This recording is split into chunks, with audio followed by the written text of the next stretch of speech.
नमस्कार, आदाब। ख़ास मुलाकात में आज हमारे साथ हाफिज़ गुलाम सरवर साहब हैं। आप इनको जानते होंगे, लगातार डिबेट कई मुद्दों की बात रखते हैं और कई विवादित बयानों से भी ये जाने जाते हैं। न्यूज़ आवर में सर आपका बहुत बहुत स्वागत है। सबसे पहला क्वेश्चन, आप हाफिज़, ये वर्ड बहुत बड़ा वर्ड है। हाफिज़ होने के बाद आप इस तरह से कंट्रोवर्सी मुद्दे उठाते रहते हैं, बयानों में आते रहते हैं। हम लोग तो हाफिज़ समझते थे कि मस्जिद में जाते हैं, जो मौलवी हमको नमाज़ पढ़ाता है वही हाफिज़ होता है। तो आप हाँ इमामत छोड़ के इसमें कैसे आए? सबसे पहला मेरा ये सवाल। इमामत छोड़ कर नहीं आया है, इमामत यही है। समाज में जो सामाजिक मुद्दों पर बोलेगा, समाज का प्रतिनिधित्व करेगा। इमाम का मतलब लीडर है जी। तो इमाम का अर्थ लोगों ने मस्जिद के उस इमाम को समझा जिसके ऊपर अल्लामा इकबाल ने एक ऐसा शेर कहा है जिसको हम लोग जल्दी दोहराते नहीं हैं। वो इमाम के लिए थोड़ा निगेटिव चला जाता है जी। कि जो दो रकत के इमाम है वो क्या जाने कौम क्या चीज़ है और कौमों की इमामत क्या है, जी। इसको क्या जाने बेचारे दो रकत के इमाम। जी। ये समझ लीजिए इशारे में कि असल जो इमामत है वो कौम की इमामत है, मुल्क की इमामत है, समाज की इमामत है। तो इसकी बहुत सख्त ज़रूरत है। एक मिजाज लोगों का ऐसा बना हुआ है कि अगर हाफिज हो गए, आलिम हो गए, कारी हो गए, मुफ्ती हो गए तो वो मस्जिद की चार दीवारी के अंदर ही रहेंगे। इस मिजाज को भी बदलने की ज़रूरत है। हाफिज एक उपाधि है, एक डिग्री है। आलिम एक उपाधि है, एक डिग्री है। फाजिल मुफ्ती होना एक उपाधि है, एक डिग्री है। जी। अब डिग्री लेने का मतलब ये कदापि न समझा जाए कि अब जैसे कोई अगर किसी विषय में पीएचडी भी कर लेता है तो इसका ये मतलब नहीं कि अब उस विषय का ही वो शिक्षक बनेगा या गुरु बनेगा। हो सकता है वो दूसरे क्षेत्रों में भी महत्वपूर्ण भूमिका निभा सकता है और निभाता भी है। ऐसे प्राय कई लोग हैं, तो उसी में से एक मैं भी हूँ। हाफिज ज़रूर हूँ, लेकिन मैं हाफिज़े मिल्लत भी बनना चाहता हूँ। मैं सिर्फ हाफिज़े कुरान ही नहीं, जी। हाँ, मैं हाफिज़े समाज भी बनना चाहता हूँ, इसलिए मैं इस फील्ड में हूँ। जी। आपका हमेशा मैंने भी कई प्रोग्राम देखा कि विवादों से ज़्यादा रहा, विवादों से ज़्यादा आपका परे रहता है। जब भी आप किसी डिबेट में जाते हैं तो लोग पहले ही जान लेते हैं कि अब मौलाना साहब बोलने वाले हैं, कंट्रोवर्सी मुद्दा होने वाला है, कि विवादों का एक ठप्पा जैसे लगा सा है काफ़ी दिनों से। तो क्या कहना चाहेंगे? देखिए, असल में जितनी भी चैनल हैं इस वक्त, जी।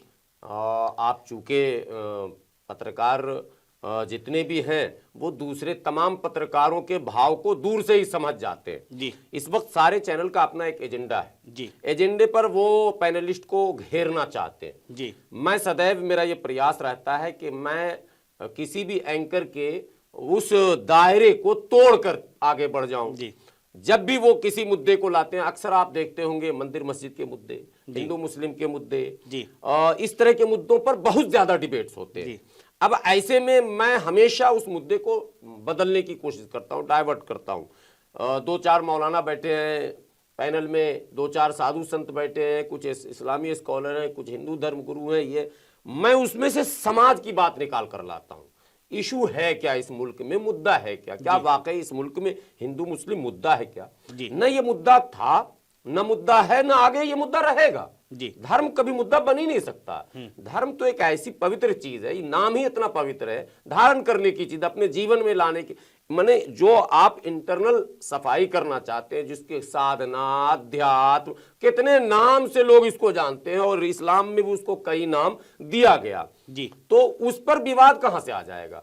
असल मुद्दा जो डिबेट का है वो रोजी रोटी, पढ़ाई लिखाई, दवाई कमाई, ये जो सारे मुद्दे हैं जो आम जनों से जुड़े हैं, हिंदू से भी, मुसलमान से भी, सिख से भी, ईसाई से भी, जैन से भी, पारसी से भी, आस्तिक से भी, नास्तिक से भी, सबसे ये मुद्दे जुड़े हुए, तो बहस इस पर हो। लेकिन हमको जब पता चल गया कि सामने वाले का एजेंडा है कि वो हिंदू मुस्लिम पर ही घेर कर रखेगा, वो बहस के सेंटर पर इसको रखना चाहता, तो हम लोग हमेशा उसको घुमाते हैं। घुमाकर जब लाते हैं तो इसमें कई बार ऐसा होता है कि पंडित जी और मौलाना दोनों आ जाते हैं मेरे निशाने पर। जी। कई बार मौलाना आते हैं, चूंकि कुछ मौलाना भी चाहते हैं कि मजहब पर ही बहस हो, कि मेरी भी रोजी रोटी चले या मेरा चेहरा भी बना रहे, जी। हम उसमें से नहीं है। हम लोग सड़क पर काम करने वालों में से हैं, हम लोग समाज के लिए लड़ने वालों में से हैं, धरना प्रदर्शन करने वालों में से हैं, सरकार से वार्ता करने वालों में से हैं। एक परसेप्शन है बना हुआ मुसलमानों में जी 2014 के बाद, जब किसी मुस्लिम लीडर से आप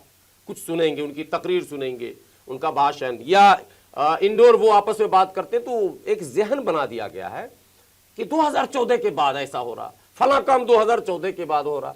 इस तरह की बहस में जब टीवी पर भी ये माहौल बनने लगता है तो मैं उसमें एंट्री लेता हूं कि नहीं, ये धारणा अगर किसी की है तो गलत है। जो बीमारियां आज हैं वो पहले भी थीं। जैसे अब आप हिंदू मुस्लिम टकराव की बात करें, मॉब लिंचिंग की बात करें, दंगे की बात करें, तो दंगे के इतिहास को जब कुरेदेंगे तो बहुत लंबा मामला, ये कई हजार दंगे आ जाते हैं सामने, तो उसमें कई सरकारें जद में आ जाती हैं।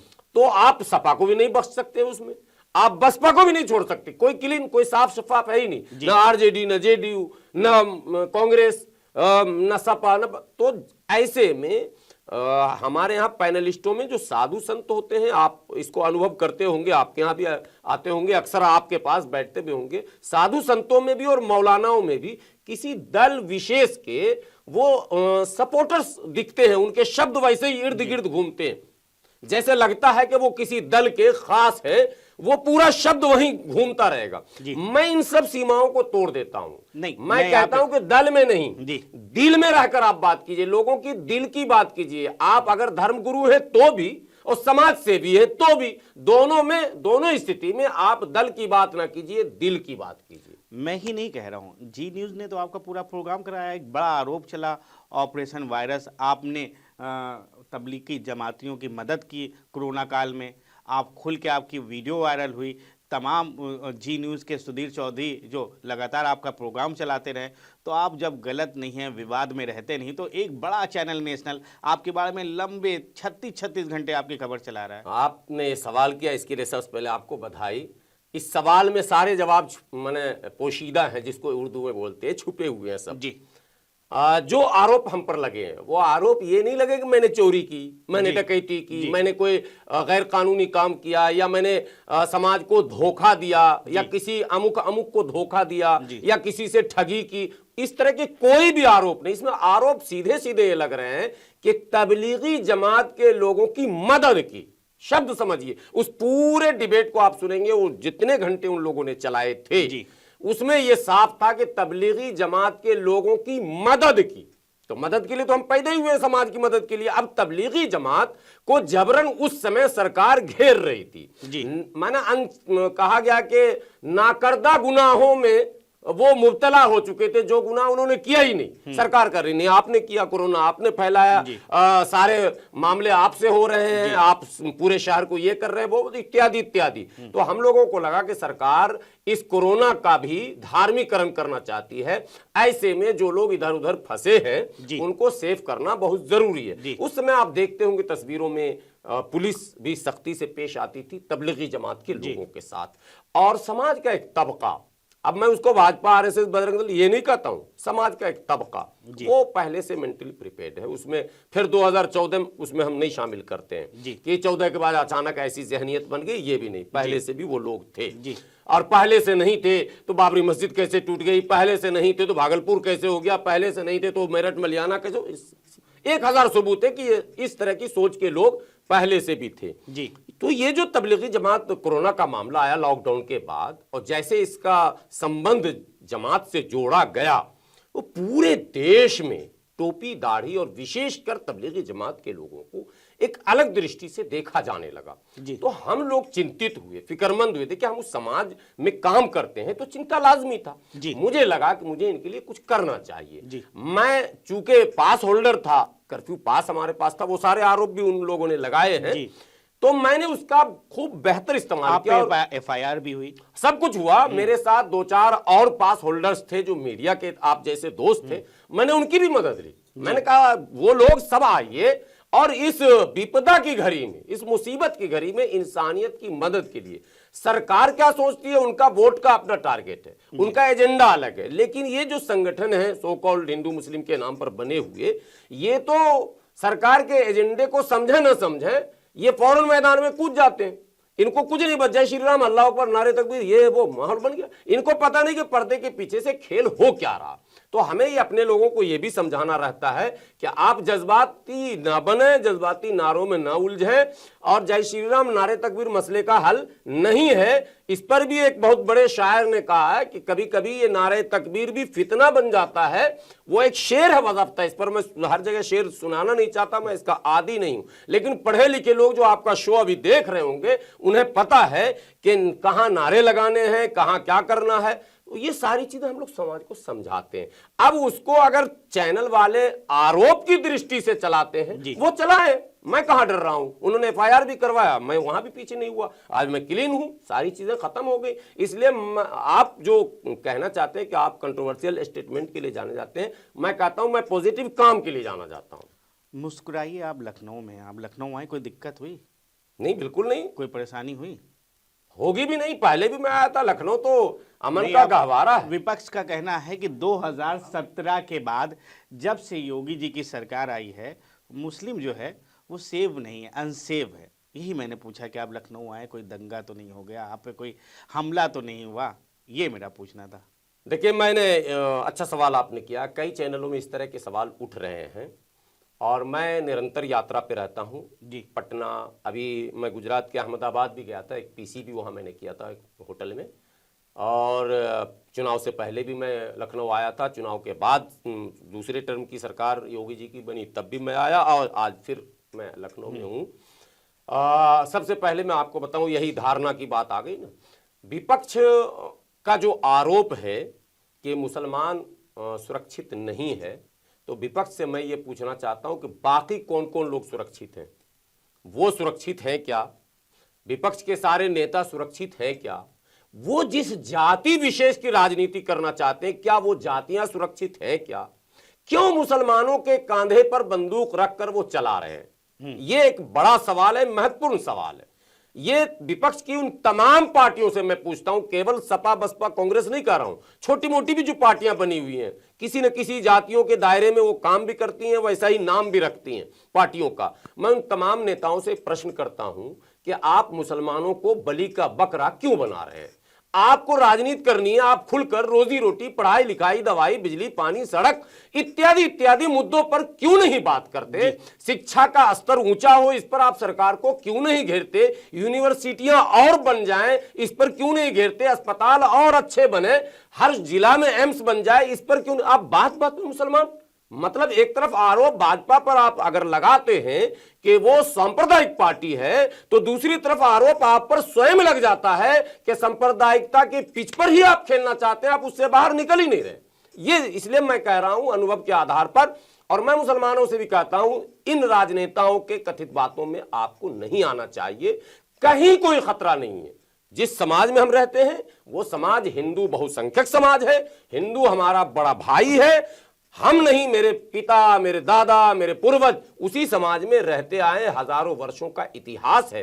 एक जगह रहेंगे, डिस्प्यूट होगा, कभी लड़ेंगे भी, बिल्कुल सगा भाई, एक पिता और माता के जो संतान है, मां और बाप के एक बेटे, वो जब आपस में लड़ सकते हैं तो हिंदू मुसलमान क्यों नहीं लड़ सकता? साहब, हो सकता, मानव स्वभाव है, ये होगा ही होगा, नेचर के अगेंस्ट आप नहीं जा सकते। लेकिन उसको आप हिंदू मुस्लिम हो गया और अब खतरा हो गया, अब कुछ बचेगा नहीं, ये नहीं करना आपको, ये बिल्कुल गलत है। यही राजनीति है जो आप किसी को भी मुद्दे को एकदम उठाकर हिंदू मुस्लिम, हो सकता है मैंने रहीम और श्याम से झगड़ा हो गया हो किसी बात पर, उस झगड़े को वो समझिए कि मोटरसाइकिल विवाद, एक्सीडेंट विवाद, भूमि विवाद, कोई भी विवाद, एबीसीडी लेन देन का मामला समाज में है तो होगा। उसको धर्म से जोड़ना, यदि विपक्ष जोड़ता है तो समझिए उसकी मंशा राजनीति की है, सत्ता पक्ष जोड़ता है तो आप समझिए वो भी वोट तलाश रहे हैं। मैं इन दोनों से आग्रह करता हूं, देश में अनेकों चुनौतियां हैं, देश को विश्व गुरु बनना है, तो इसके लिए आप कदापि इस तरह के मुद्दों में आम जनों को न उलझाएं, क्योंकि आम जनों का आज भी मुद्दा बिजली 24 घंटे रहेगी, हिंदू भी सुखी रहेगा, मुसलमान भी सुखी रहेगा, सड़कें अच्छी रहेगी, हिंदू की गाड़ी भी खूब अच्छे से चलेगी, मुसलमान की गाड़ी भी चलेगी, स्वास्थ्य सेवाएं अगर अच्छी रहेंगी, सबके बच्चे का इलाज मजेदार होगा, शिक्षा व्यवस्था अगर बेहतर हो जाएगा, सब अच्छा पढ़ लेंगे, इसमें हिंदू मुसलमान कहां से आ रहा? पानी जल की सप्लाई, जल निकासी, सारी बातें जो है वो सबके लिए है ना। तो जो सबके लिए है, समझिए जो सबके लिए है वही असल में रब के लिए। रब वही चाहता है जो सबके हित की बात होती है, और रब का उत्तराधिकारी होता है सत्ताधारी, जिसके हाथ में सत्ता होती है उसको उत्तराधिकारी कहा जाता है। तो उसका भी कर्तव्य बनता है, सत्ता जो है वो भाग से मिलता है, योगी जी को मिले या मोदी जी को मिले, ये भाग की चीजें हैं, अवसर है, ईश्वर द्वारा ये एक ऐसा दिया हुआ समझिए गॉड गिफ्ट है, जिसका अनादर अगर कोई करेगा तो उसकी कीमत उसे भी चुकानी पड़ेगी। इसलिए जिनके हाथ में सत्ता है वो ये समझें कि ईश्वर ने हमें एक ऐसा सुनहरा अवसर दिया है सेवा का, हम सेवा भाव से बगैर किसी भेदभाव के, कौन क्या है नहीं है उससे मतलब नहीं, सब मेरी रियाया प्रजा है। लोकतंत्र में प्रजा शब्द भी नहीं चलता, लोकतंत्र में तो लोग कहते हैं सारे मेरे मतदाता जी, ठीक है। और तो प्रजा के साथ ये चाहे हिंदू लॉ में आप देखें, इस्लामिक लॉ में देखें, चाहे धार्मिक पुस्तकों को उलट पुलट कर देख लें, किसी में सब में यही कहा गया है कि भाई आपको अगर अवसर मिला है